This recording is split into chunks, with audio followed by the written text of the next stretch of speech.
for about 4 seasons. We thought they'd be so excited to do a zombie bear, and it's kind of like, oh my God, they're serious about doing this fucking zombie bear. Only to have Bernie and the visual effects guys tell us in the nicest possible way, "F you, we cannot afford a zombie polar bear."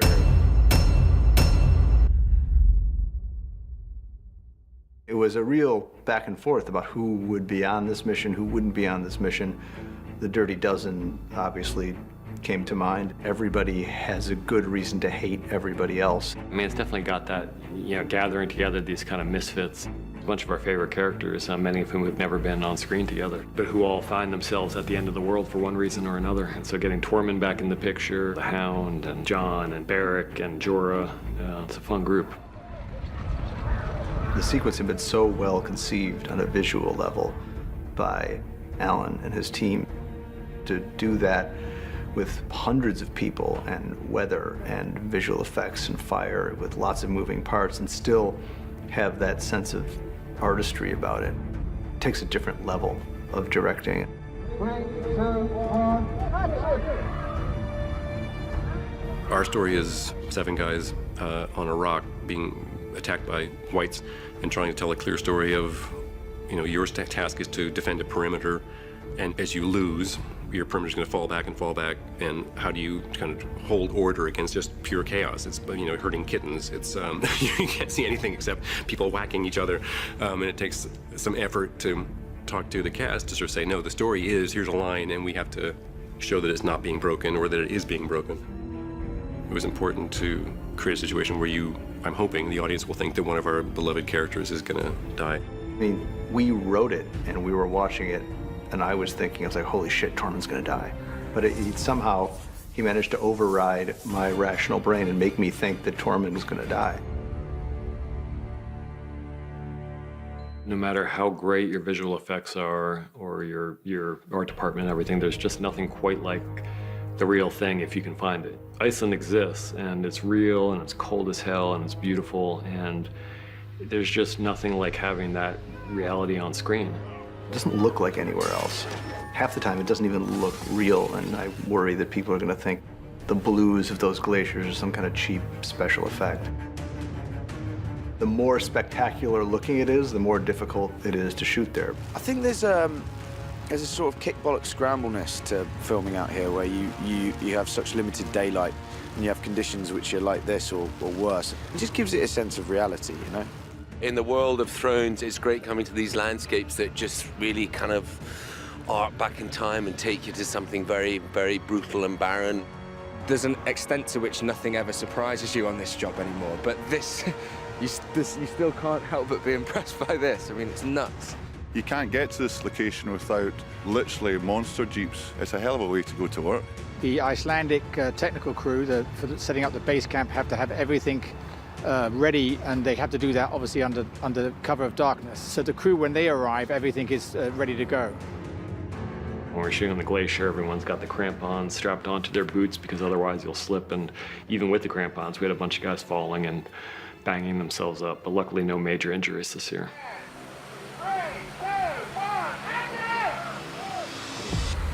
What we had to go through to get the zombie polar bear was writing the zombie polar bear into every season of the show for about 4 seasons. We thought they'd be so excited to do a zombie bear, and it's kind of like, oh my God, they're serious about doing this fucking zombie bear.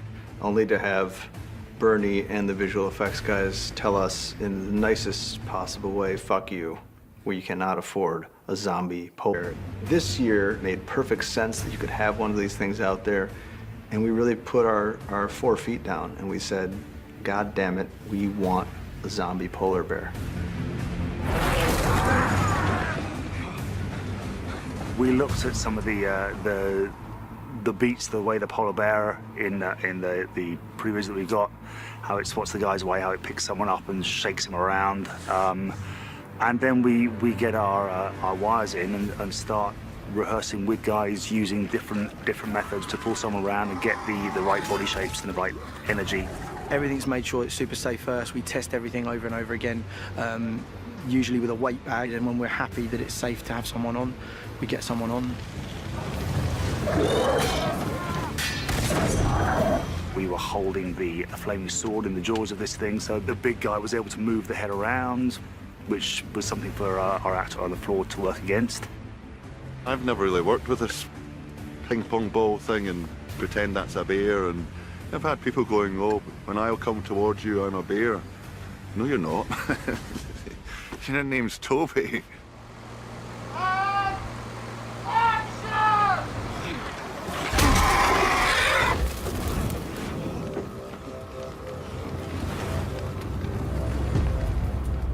Most of the heavy lifting of the sequence, that was all in Wolf Hill Quarry in Belfast. It's one of those things where, you know, when you film something in another location and then you're responsible for finishing that location off somewhere else, you have to really do your homework and try and make sure that you match it as best you can so that then Alan would have an entrance for the characters. When you stand up on the top and look down, it was like we were building, I don't know, an airport or something. The scale of it is enormous.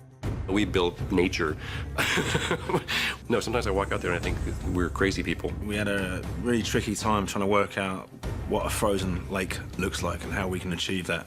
And that went from a compacted quarry floor to putting concrete down to a nice flat finish, and then there had to be hues of colour that had to be added to that.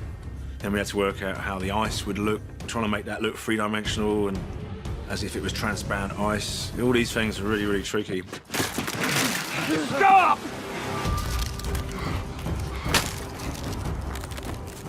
We paint the cliffs a little bit, and then we snow the cliffs a lot. 3,500 bags of snow through 6 machines with 15 guys. We're constantly redressing it and adding to it, and every day we have to scrape it off and start again the next day. And yeah, it's full on.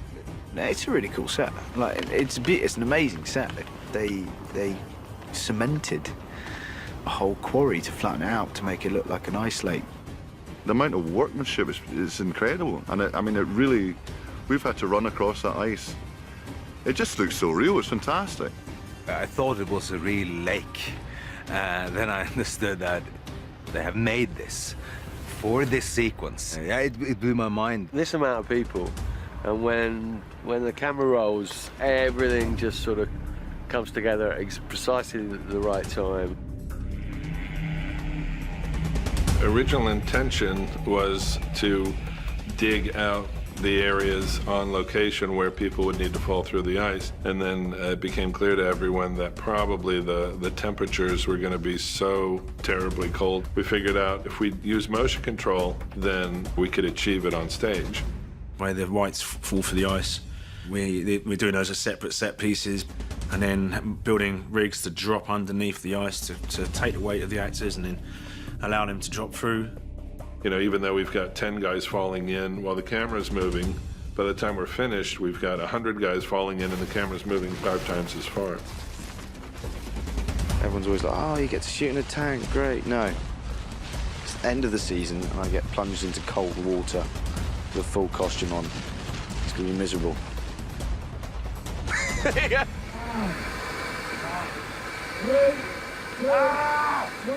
When you're in the middle of a fight, you need to have all your adrenaline on a maximum. So I had to be pumped up and ready in 5 to 10 seconds and then calm the fuck down very fast.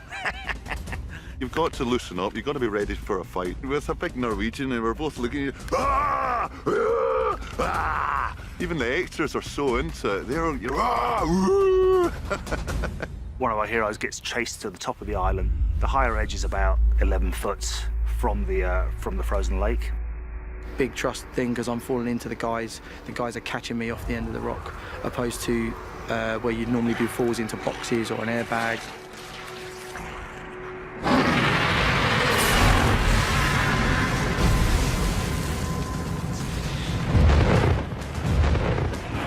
Well, it's funny how times have changed. In season 2, the dragon was riding on Danny's shoulder, and now Danny's riding on the dragon's shoulder.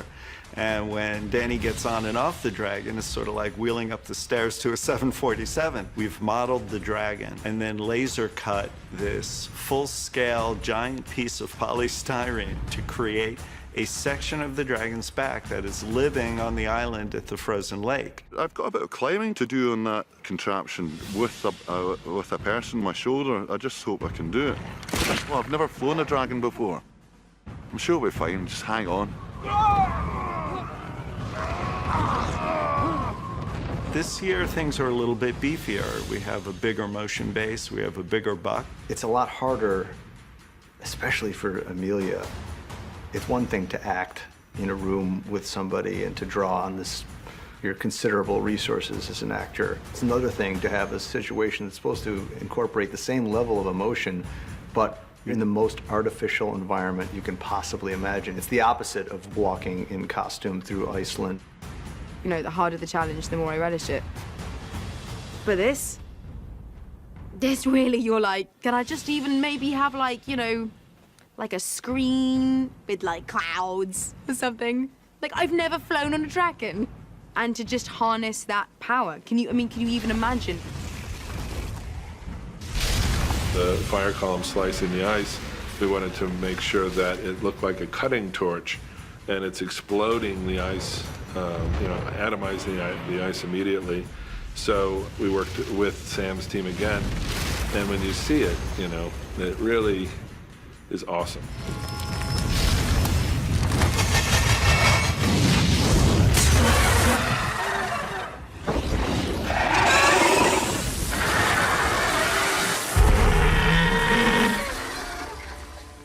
We knew that the Night King would see and seize this opportunity, and like to think that when the dragon dies, that it's kind of a nice 1-2 punch, because on the one hand, you're just seeing the horror of one of these the three only unique, amazing beings like this in the world, going under the water and not coming up again, and you're processing that.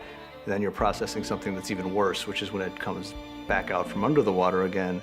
The eyes of the White Walkers and the Whites have been such a prominent feature of the show, and a lot of work has gone into the specifics of how the eyes look, and to see that hopefully iconic image at this point blown up to the size of a beach ball, that seemed like it was an inherently crowd-pleasingly oh shit moment for everybody.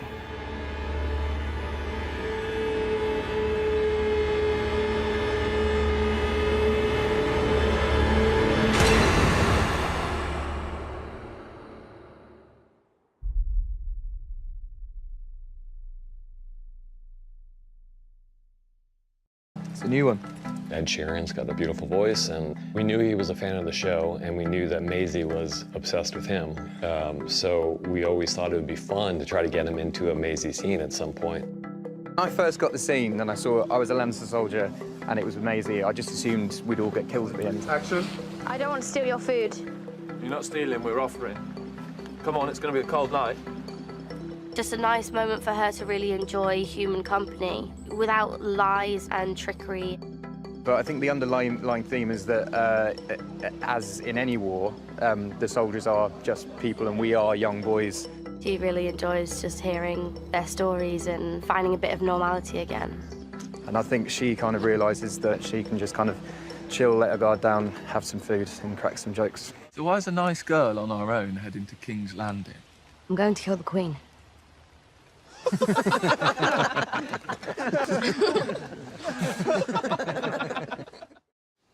And then to High Garden. Then you go High Garden.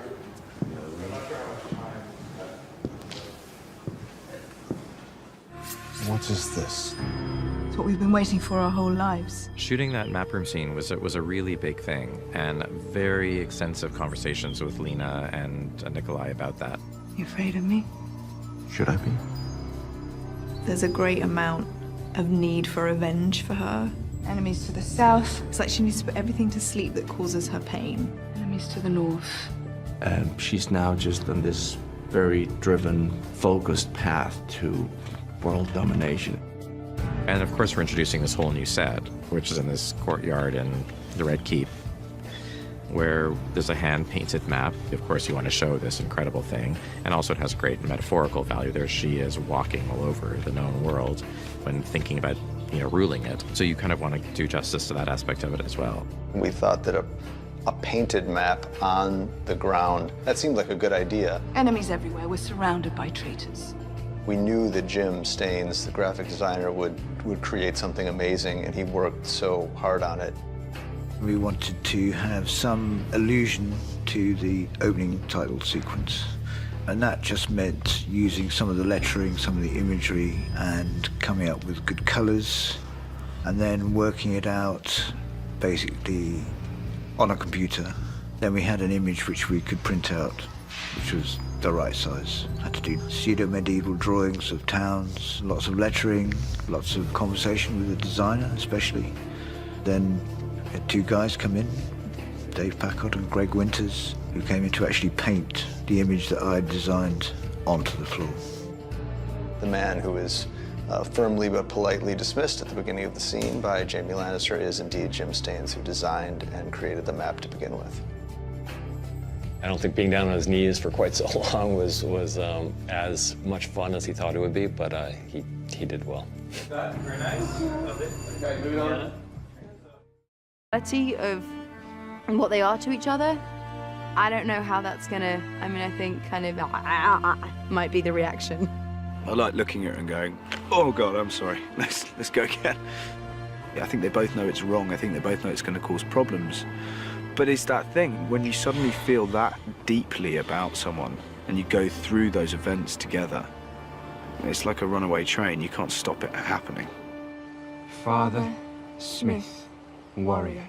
To see that actually these were two people in love and that this whole thing that started off the series of Game of Thrones, Robert's Rebellion, was a total lie is kind of like, man.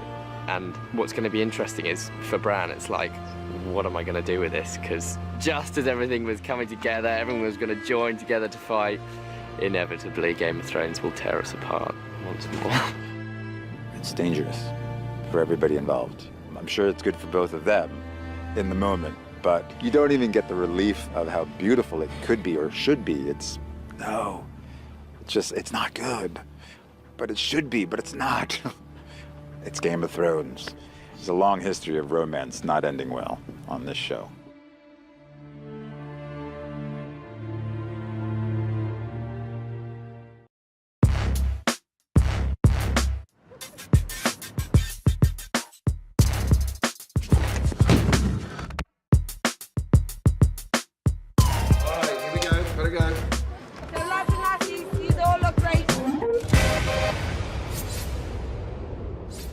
Proper wine for proper heroes. Yeah. Maybe I'm not the most pleasant man, I'll admit it, but It's always interesting when you're starting a new season, and the question always is, what do you start with? You either start with something small to kind of ease your way in, or you just start with something huge and get it over with, and you can put that behind you. In this case, we started with something really huge. Okay, everybody starting out there, and action. that was your mistake. Leave one wolf alive, and the sheep are never safe. And I love that scene, because you come into this and you're like, wait a second, Walder Frey's dead. How is this possible? What's going on? I was thrilled that they'd made a full head prosthetic, which fitted my face, but I looked like David Bradley. As an actor, to really reveal yourself and take another face off your face rather than just pretend, that just made it a lot easier and a lot more fun, I guess. It's the actors just kind of pulling on their own skin, really. And then it's really done in cuts, where the arm movement and where you place the camera, having Walder Frey do that, and then having Arya repeat that, but from a different camera angle that looks like something's come off, and it's very effective. What makes it extremely effective is Maisie's performance, because she just sells it so beautifully. And I love the moment when she turns to Walder's wife and says, When people ask you what happened here, tell them the North remembers. I think it's a great opener for the season. I think it's a great reintroduction to Arya, where she's coming from and where she's heading. She realizes her power, and I guess, yeah, maybe there is the argument that you didn't have to kill the whole Frey army, but they weren't good news. I don't think we'll miss them.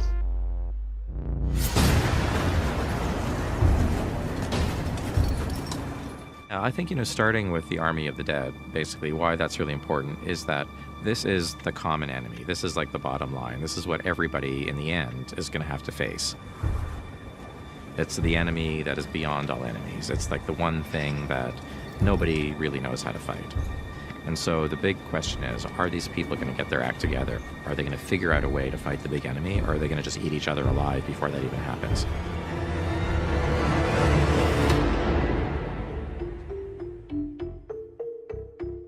So for Zombie Giants this year, we've got 2 returning cast. We've got Ian White and we've got Neil Fingleton, who was with us on season 4. They're similar makeups, but we have kind of interchangeable little bits and pieces, and we do a slightly different paint scheme. They can have different costume as well. So it's creating 4 different looks. So for the Whites, this year we decided that we'd up our game a little bit, and we've resculpted an awful lot of the zombies, their makeups. They're still very mix and match and generic, because we have a huge amount of stunt guys, but we just thought we would change things up and improve some of the sculpts. It's been a huge production line, but it's something we were able to use a few existing molds and then make a load of new stuff as well.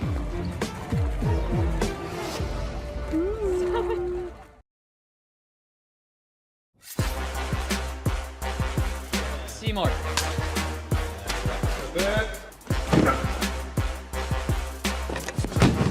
There is some fun to be had, I think, in seeing Sam in this new environment where, he really came here to the kind of tower of knowledge to learn the secrets of the known and unknown world.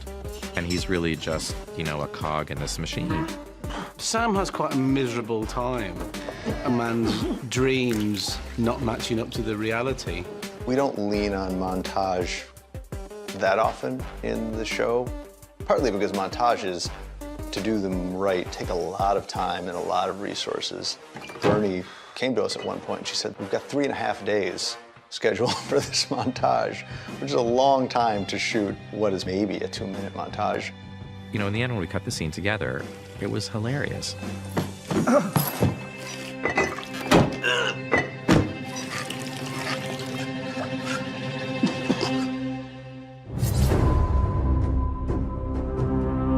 Going back to a place that created you and that was the beginning of you and the end of your family is kind of epic.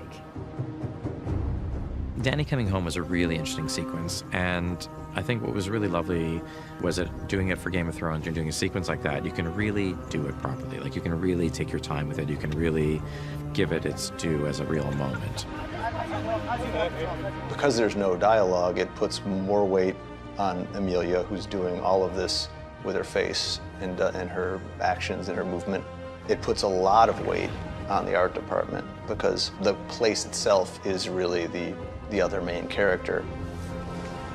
The space has to be something that Daenerys feels very connected to, where everything that she's heard about is suddenly somehow in front of her.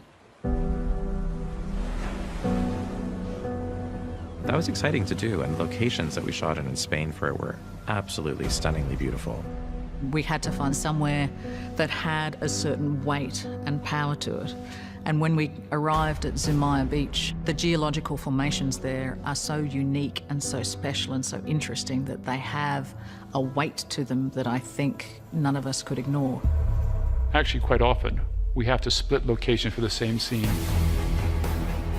The end result was we decided that we could do most of what we wanted to do in 2 locations, split between Spain and Northern Ireland. The arrival is shot in Zumaya.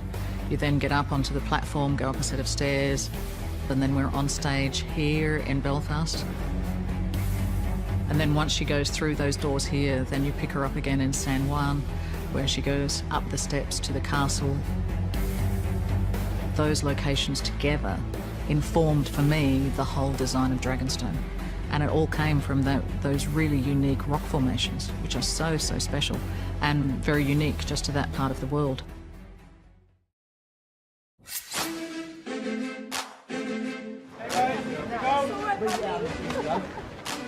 The Gates of Dragonstone.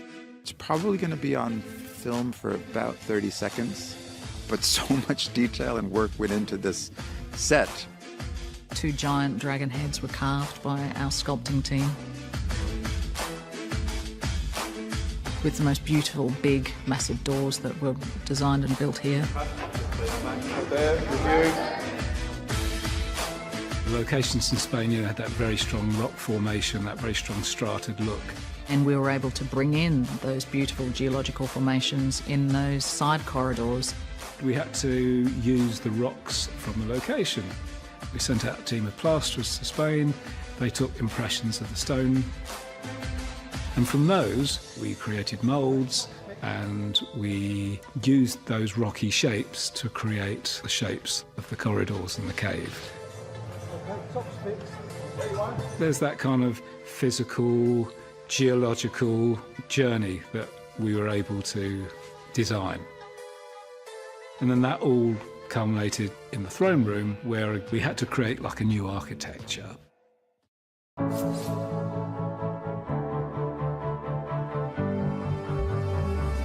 It's a lot of work. It was very, very labour intensive. No, I can do without looking. Looks brilliant. It's going to be dramatic. Yeah, it's really dramatic. Yeah, the angles are fantastic. Dragonstone, of course, had been established in previous seasons before I came, so we had the Dragonstone map room, so it was already established as a cave-like space. So I wanted this set to sort of start in the cave and grow out of it.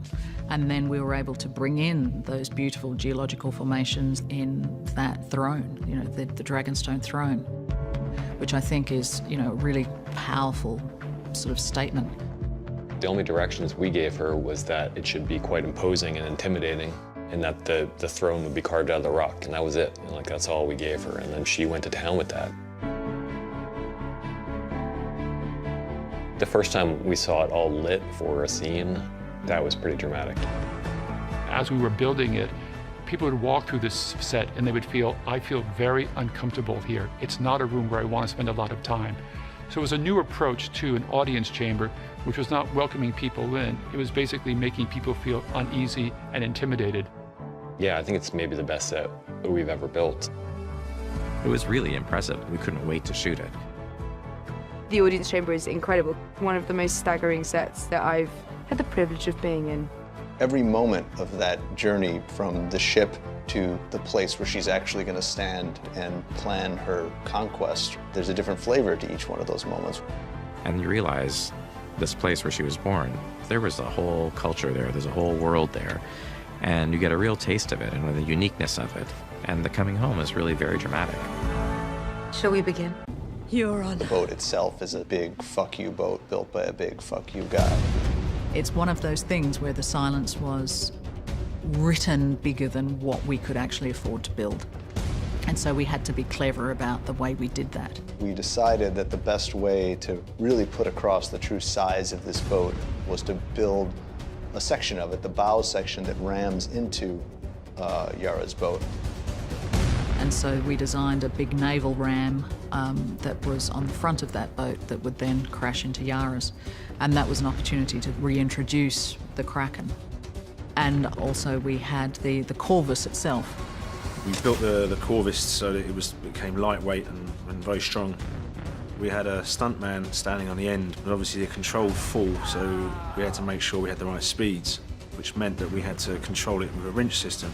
Here we go. And 3, 2, 1.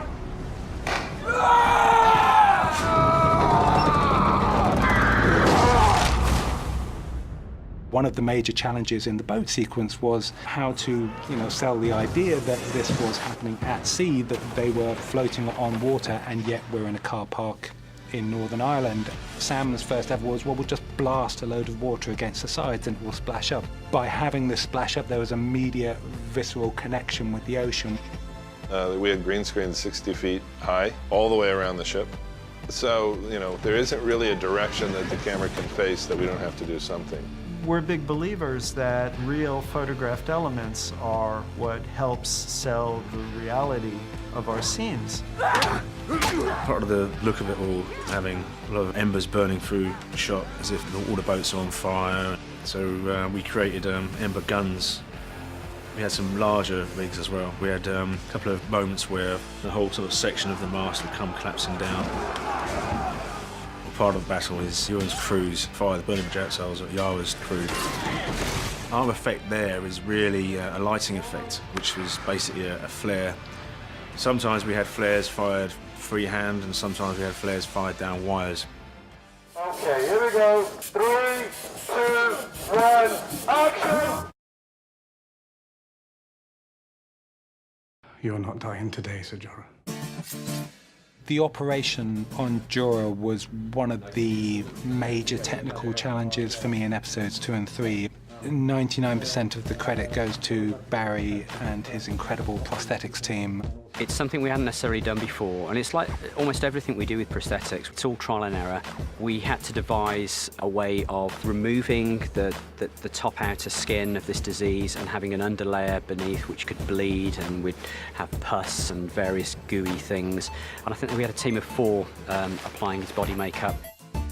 My call, I was picked up at the hotel at 1:45 in the morning, and it was 5 or 6 hours to get the full top body prosthetic done. Okay, and stand by to rip, please. Ripping in 3, 2, 1, rip!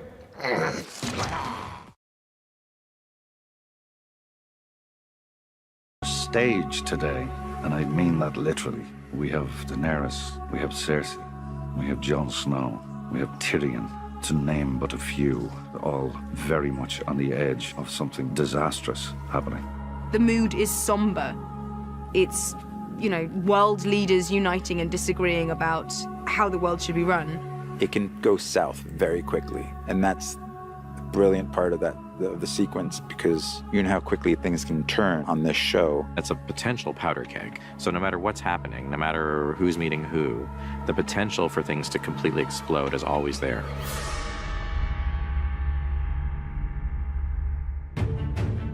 The Dragon Pit is probably one of the most essential sequences in all of Game of Thrones. Tyrion and his posse, they know they're entering a dangerous place, and they know they're taking a risk coming here. You have 60+ hours at this point of main characters who you are really invested in, and it's enjoyable to put people together who haven't been together before and see how they would react to each other. It's people becoming aware of the smallness, I think, in their nature. No matter how much they fight each other, there's a bigger threat to life than just who's on the throne. You can say to anyone, you know, this disease is coming, but until you can show them evidence, they won't get past their own smaller problems to fight the big problem. These things build over time, you know. It takes 70 hours to get to this point. It takes 70 hours for the story to allow this scene to happen. There's a momentum that's up now which doesn't stop. So that's really exciting. It's incredible because I am the new kid on the block, and I've seen these guys for 6 seasons now. Then all of a sudden being part of the scene, I think this is going to be one of the scenes of this season. The Dragon Pit epitomizes the central challenge of Season 7, where we have, I don't know, a dozen of our principal characters all in the same place, many of whom haven't seen each other since a very dramatic incident years before between them. So that scene was incredibly tricky to write and incredibly tricky to film. You want to be able to service all of these characters, and that was tremendously fun to plot out. Conflicts between people, friendships between people, which ones you wanted to highlight and which ones that you're gonna have to let fall by the wayside. You have, you know, it seems like dozens of little mini scenes. So we had to find great moments and character interactions and story for all of these characters. It was just so much fun to write for all these guys together. It kind of forced us to really explore what the different tonal variations were in those reunions. You know, it's trying to keep an eye on what they're all there for. I mean, they're all there for a reason, which is to discuss the possibility of an alliance and whether that's even possible with these people who have so many reasons for hating each other and so few reasons for trusting each other. Welcome, my lords. For Pod to see Tyrion, I mean, that guy was the most important person in the world to him. He was the only person who'd given him a chance. I'm glad you're alive. There's something very sweet in it. And amongst all the big stuff, the small stuff still happens as well, and that's what adds to the texture of the show, I think. That stuff's never forgotten about. What's in there? Fuck off. There's a really wonderful moment where Brienne spies the Hound, and she realizes that she has to sort of apologize, maybe for nearly killing him, maybe. But she also brings to him the news that she knows he wants to hear, that Arya is alive and Arya's home. Oh, that was a relief. Yeah, of course. And a concern, is she all right? Who's protecting her if you're here? The only one that needs protecting is the one that gets in her way. And then it turns out that we don't need to worry about Arya, because I've taught her everything. What I love about Tyrion and Bronn's relationship is they know exactly who they are. Tyrion prods him a little bit about how much Bronn is doing things out of self-interest. Don't you worry about me, I'm doing all right. Looking after myself. Are you? Helping me to arrange this meeting wasn't exactly looking after yourself, was it? It's your head Queen Cersei's offered a bag of gold for us, not mine. Knocks on his tin heart a little bit. Knows there's something in there. It's good to see you again. Yeah, you too. You have Cersei seeing Tyrion for the first time in a long time, her mortal enemy. So the first time they lock eyes when she walks in, that's a moment.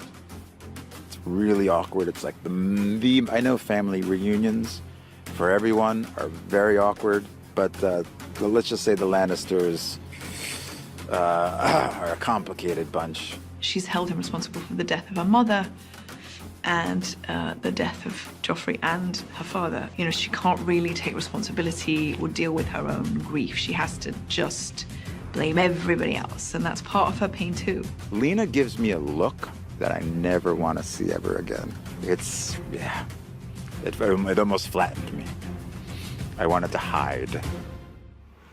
Met my brother. That was good. I had a standoff with him, which was great fun. That was great. Ignoring it, a very serious situation, the Hound just goes straight to him and goes, basically, you and me, pal, we haven't finished. You're getting it. There's a non-verbal 4 or 5 second thing between Cersei, Jaime, and Brienne. That's not even a line of dialogue. It's just a little mini scene built out of looks. It's sort of like one of the worst things that happens to you at school. I think it's Brienne's idea of absolute abject hell. Fighting the Hound wasn't abject hell, but a moment of having to deal with Jaime and Cersei is the most excruciating thing that could possibly happen to Brienne. She arrives with the Mountain and Jaime and like you say, the Kingsguard, and she's, you know, pretty fierce. And then she realizes that Dany isn't here, and that pisses her off, obviously. And then, of course, Dany arrives on a dragon. You know, I take fashionably late to brand new heights.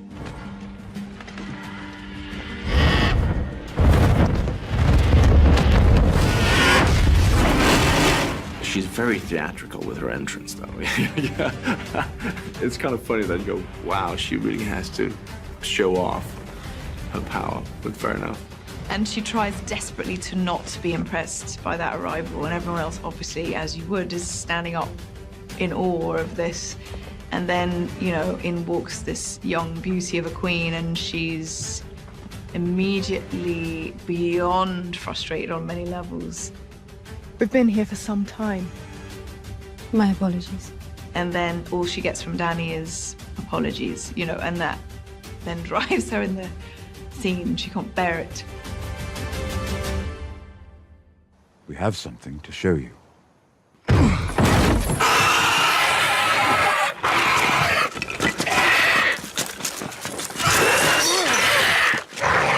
Well, for me, being a horror nerd, I was slightly giggly, so I was like, oh, my very own zombie. She has never, ever seen anything like this before, and this is a creature that defies her. This is a creature she doesn't know how to disable. She doesn't know how to kill. This is something else. Daenerys has seen it, and she's aware of it, and it's frightening, but she is just watching Cersei. Like, she just needs to know that this has affected her. You know, she's always had that notion of creatures like this, that they don't exist, and it's nonsense. And so I think when he's there, she's back as a kid, just but, you know, realizing everything her grandma, her nannies told her was real. She's staring into a face that she never thought existed. For Jamie, this is like definite proof that there is no choice. Clearly, this thing, we have to deal with this, and he believes them all. He believes his brother, but he also believes Daenerys and Jon Snow when they say that they saw 100,000 of these beings. That's where his head is. You know, the world could end in 5 minutes, but he is absolutely one-pointed, focused on, I have never seen this before. This is amazing. I could really do things with this, you know. There's this beat in the scene that I really love, because I have a line where he's like, he's just seen the White Walker, just died, and he realizes this is the first thing he's ever seen that terrifies him. And that's like a new emotion for him. You know, like, oh, that was an interesting feeling.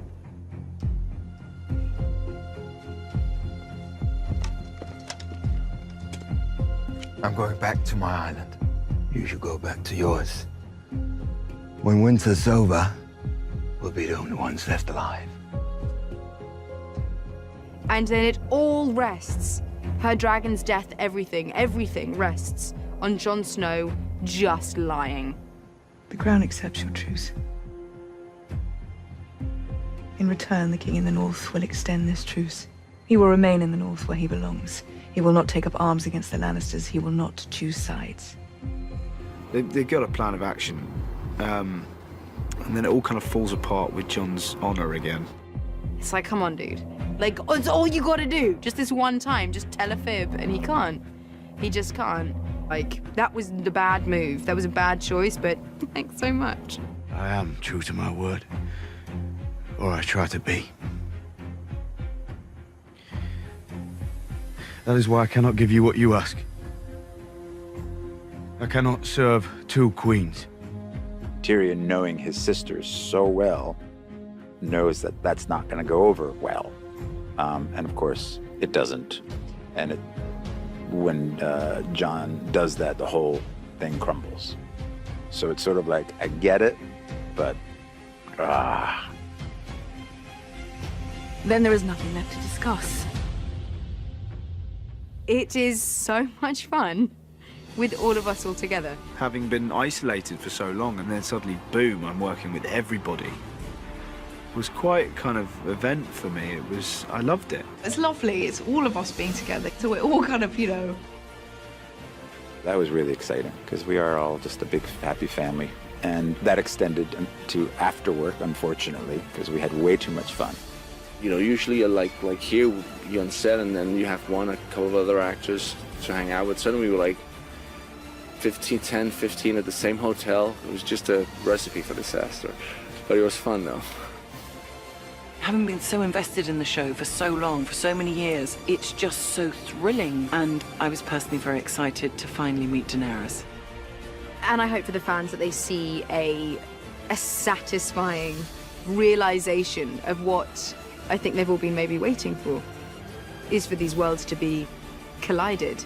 Those 10 days were 10 of the most enjoyable days I've ever spent doing this show, because it's all these people having such an excellent time just being in each other's company. I will never forget those days on that set. They were outstanding.